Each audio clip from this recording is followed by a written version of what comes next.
Assalamu alaikum, менин каналыма кош келдиңиздер. Биз бүгүн силер менен биринчи жолу даярдагандан эң даамдуу болуп чыга турган сметанник даярдайбыз.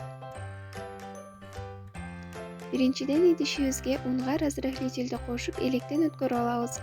Андан соң кум шекер жана майда бөлүктөргө бөлүнүп туралган сары майды салып, колубуз менен жакшылап үгүтүп аралаштырып алабыз.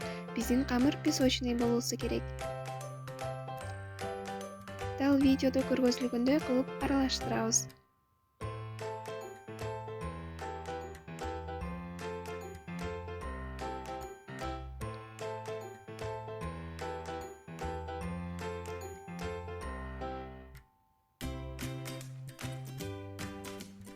Андан соң жумурткабызды салып, камыр илейбиз.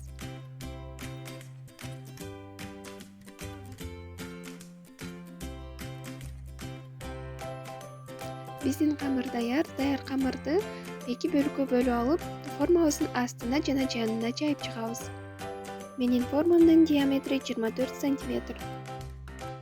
Начинкасына сметана, кум шекер, жумуртка жана ванилин салып, венчиктен же болбосо вилканын жардамы менен 10-20 секундтай бириккенче гана аралаштырабыз. Андан көп аралаштырууга болбойт. Миксер менен дагы аралаштырганга болбойт.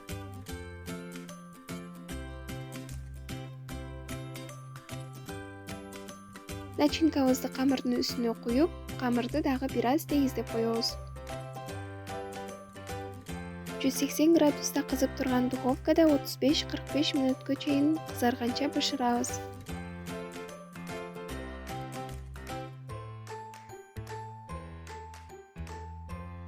Биздин сметанник даяр. Даяр болгон сметанникти сөзсүз түрдө толуктай бөлмө температурасына чейин муздагандан кийин гана формадан чыгарып алуу керек. Эгерде ага чейин формадан чыгарып же сметанникти кесип алган болсоңуз, ортосундагы начинкасы куюлуп калышы мүмкүн. Жок дегенде 2-3 саат муздатып алуу зарыл. Муздагандан кийин сметанникти кесебиз. Баарыңыздарга сөзсүз түрдө жасап көрүүгө кеңеш беремин. Биринчи жолу жасагандан гана өтө даамдуу болуп чыккан сметанниктин рецептин сунуштаймын. Аягына чейин көргөндөрүңүздөр үчүн рахмат. Сиздер менен болгон унутууңузда.